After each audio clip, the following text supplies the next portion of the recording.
저도 처음에 2007년도부터 저는 투자를 시작을 했잖아요. 그때만 하더라도요, 주가가 폭락할 때 너무 힘들었었거든요. 이 두 가지를 염두하지 않으면 또 힘들어질 수밖에 없을 겁니다.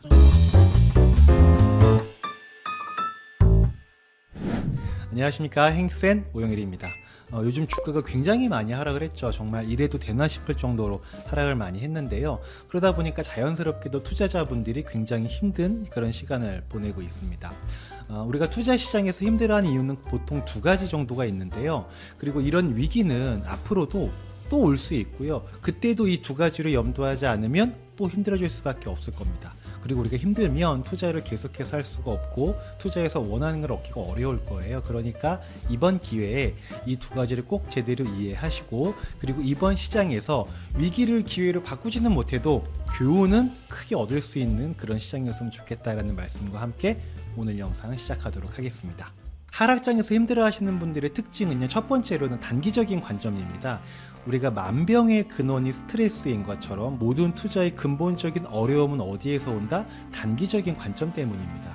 우리가 투자를 하는 시간적인 관점이 내가 나이 들어서는 못 벌 때 그때 내 삶을 지탱해줄 재원을 준비한다 라는 마음으로, 그런 생각으로 장기적으로 투자를 하게 되면요, 아무래도 스트레스를 덜 받을 수 있겠죠.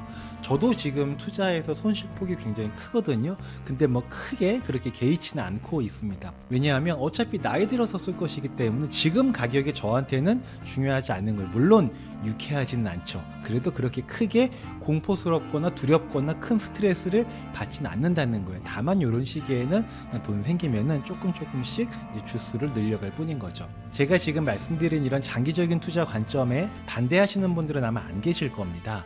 이런 마음가짐으로 투자하는 게 좋은 거는 다들 아시죠? 근데 이게 잘 안 된다는 게 문제입니다. 왜 잘 안 되냐? 우리가 수익을 빨리 내고 싶은 거예요.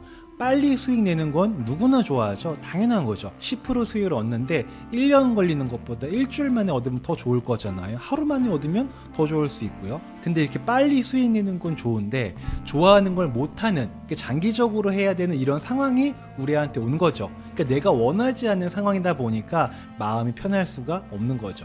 근데 여기서 중요한 점은 뭐냐면, 이런 힘든 시기에도 우리가 수익은 얻을 수 없겠지만 단기적으로 봤을 때 그럼에도 불구하고 얻을 수 있는 건 있다는 겁니다.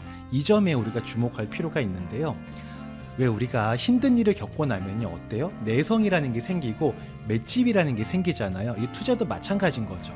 힘든 시기를 겪어보고 나면 다음번에 또 이런 시기가 왔을 때는 상대적으로 덜 힘들게 이겨낼 수가 있다는 거죠. 이게 투자에서의 맷집이고 경험인 거죠. 이런 경험이 많으면 많을수록 단단한 투자 심리를 갖게 됩니다. 저도 처음에 2007년도부터 저는 투자를 시작을 했잖아요. 그때만 하더라도요, 주가가 폭락할 때 너무 힘들었었거든요. 근데 이제는 제법 예전과는 다르게 태연하게 이런 하락장을 시간을 보내고 있습니다. 저는 2008년 금융위기, 코로나 위기, 그 밖에도 여러 번의 급등락을 경험을 하게 되면서 이런 시장에서도 나름 의연하게 버틸 수 있는 그런 굳은살이 배인 것 같아요. 투자에서의 맷집과 굳은살은요, 경험하지 않으면 이론적으로는요 절대 얻을 수 없는 겁니다. 근데 지금은 힘들긴 하지만 이런 맷집이나 경험을 얻기에는 굉장히 좋은 시기인 것 같아요. 나중에는요, 여러분, 이런 시기를 버틴 자와 버티지 못한 자로 나뉠 거예요. 그리고 버티신 분들은요, 수익은 물론이고 힘든 시기를 버틴 경험까지 얻게 되시는 거죠. 그러니까 지금은 돈 주고도 못 사는 경험이라는 걸 얻게 되는 그런 소중한 시기일 수 있다는 겁니다. 하락장에서 힘들어하는 사람들의 두 번째 특징은요, 바로 몰빵 투자입니다. 몰빵 투자에는 또 두 가지가 있거든요. 종목 몰빵과 투자금 몰빵이 있습니다. 우리가 투자할 때는요, 한 군데에만 투자하지는 않죠. 나름대로의 분산을 해서 포트폴리오라는 걸 구성을 하게 됩니다. 근데 결과적으로 봤을 때는 포트폴리오의 방향이 한 방향으로 몰려있는 경우들이 굉장히 많습니다. 이게 왜 그런 거냐면, 내가 좋다고 판단되는 걸 우리는 투자를 하잖아요. 그러다 보니까 굳이 안 좋아 보이는 쪽으로 포트폴리오를 구성할 이유는 없는 거죠. 그러다 보면 나름은 분산 투자를 했지만 결론을 보면 결국은 같은 방향을 바라보는 포트를 갖고 있을 확률이 굉장히 높더라. 실제로 예를 들어 이런 게 있습니다. 우리가 QQQ라는 종목이 있죠. 그거랑 미국 테크 탑10 이런 것들로 이렇게 쭉 종목을 나누시는 분들이 있습니다. 분명히 다른 종목이잖아요. 근데 딱 봐도 느낌이 어때요? 같은 방향으로 움직이는 거죠. QQQ 올라갈 때 미국 테크 탑10도 같이 올라가고 떨어질 땐 또 같이 떨어지는 거죠. 사실상 종목을 두 개로 나누긴 했지만 같은 방향으로 움직이기 때문에 분산 투자의 효과는 굉장히 미미한 거죠. 반대로 실물자산과 나스닥 등을 섞어 놓게 되면요, 나스닥이 올라갈 때 실물자산은 안 올라와서 전체적인 수익은 덜 하더라도요, 하락장이 왔을 때 실물자산이 버텨주기 때문에 힘든 시기를 더 잘 인내할 수 있도록 도와주는 거죠. 그러니까 종목을 나누는 것이 중요한 게 아니고요, 자산 배분이라는 거는 방향을 나누는 게 중요하다는 거죠. 근데 이게 쉽지가 않습니다. 왜냐하면 방향을 섞어서 자산 배분을 해놓잖아요. 그럼 뭐가 아쉬운 게 되냐면 풀로 수익을 낼 수가 없어요. 이게 무슨 말이냐면은 QQQ가 오를 때는 실물자산이 빠지고 실물자산이 오르면 QQQ가 빠지고 계속 이런 식으로 어긋나게 되는 거죠. 그러니까 언제나 아쉬움이 있는 투자가 되는 거예요. 그러다 보니까 결국은 한쪽 방향으로 편향되게 되고 결국은 리스크 있는 투자를 하게 되는 거죠. 이게 사실은 주식도 우리가 이슈에 따라서 투자하는 그런 거 위험하다고 하잖아요. 저는 ETF 투자할 때도 이렇게 한쪽 방향만 바라보고 투자하게 되는 이런 투자는 우리가 좀 지양해야 되지 않을까라고 생각을 합니다. 두 번째 몰빵 투자는 바로 투자금 몰빵 투자인데요. 이 투자금을 몰빵하는 이유는 뭐냐면 속된 표현으로 먹을 때 시원하게 먹으려고 하는 거죠. 하락장을 대비해서 투자금을 조금 남겨놔요. 그러면 올라갈 때 억울한 거죠. 뭔가 놓친 기분이 들어요. 다 투자해놨었으면은 다 올라가서 수익이 클 텐데 괜히 하락장에 방어한다고 전체 자산 중 일부를 좀 빼놓은 거예요. 그러면은 뭔가 상승장에서 놓치는 기분이 들게 되고 아쉬움을 느끼게 됩니다. 그래서 돈은 놀리면 안 된다고 했으니까 전체 자산을 다 투자를 하게 되는 거예요. 그러면 지금과 같은 시기에는 너무나 힘들어지게 되는 거죠. 그래서 저는 분할 매매를 하거든요. 근데 이게 무조건 좋은 방법이라고 볼 수는 없긴 한데요. 이게 분할 매매의 특징이 올라갈 때는 수익이 좀 덜하고요, 내려갈 때는 좀 안정성을 확보할 수가 있습니다.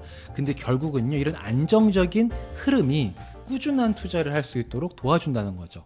앞에서 살펴본 두 가지 종목 몰빵과 투자금 몰빵 있잖아요. 이들에게는 공통점이 있습니다. 바로 먹을 때 확실히 먹으려는 이런 의도가 들어있다는 거예요. 저는 이걸 다른 말로 욕심이라고도 부르거든요. 이걸 버리지 못하면 하락장이 올 때마다 쓴맛을 보게 되고 시장을 떠나거나 적외감에 빠지게 될 확률이 매우 높아지게 됩니다. 투자를 오래 하신 분들을 보면 높은 수익보다 안정적인 수익을 더 좋아하거든요. 이 욕심을 내려놓는 거죠. 그분들이라고, 투자를 오래 하신 분들이라고 해서 높은 수익을 싫어하는 것은 당연히 아니겠죠. 투자라는 거는 수익을 얻기 위해서 하는 행위인데 높은 수익을 누가 싫어하겠냐 이거예요. 단 높은 수익을 얻기 위해서는 감내해야 하는 그 고통이 싫으니까 그냥 좀 마음을 비우고 안정적으로 가는 거죠. 그래서 투자 오래 한 사람과 얼마 안 된 사람의 차이를 보게 되면 시장 분석력이나 정보 이런 게 아니고요, 기대 수익률에서 차이를 보이게 되는 것 같아요. 투자를 오래 하신 분들은 적은 수익에 만족하려고 노력을 하게 되고요, 오래 하지 않으신, 상대적으로 시작한 지 얼마 안 되신 분들은 더 높은 수익을 얻기 위해서 노력을 하는 것 같습니다. 이때 신규로 투자를 시작하신 분들은요, 경험이 많으신 분들한테 그 정도 수익에 만족한다고, 그러려면 투자를 왜 해? 전문가 맞아? 그건 뭐 나도 하겠다 라는 약간은 자기 우월감이나 또는 비하하는 생각을 할 수도 있는데요. 근데 경험이 많으신 분들이 낮은 수익에 만족하는 거는요, 사실은 그만한 이유가 있는 거죠. 이 처음 투자를 시작할 때는요, 우리가 희망이라는 걸 품고 시작하기 때문에 뭔가 좀 내가 열심히 하면 잘 될 것 같거든요. 근데 그게 내 뜻대로 그렇게 잘 되지가 않더라. 그걸 받아들이는 게 되게 중요합니다. 겸손해지는 거죠, 투자에서도.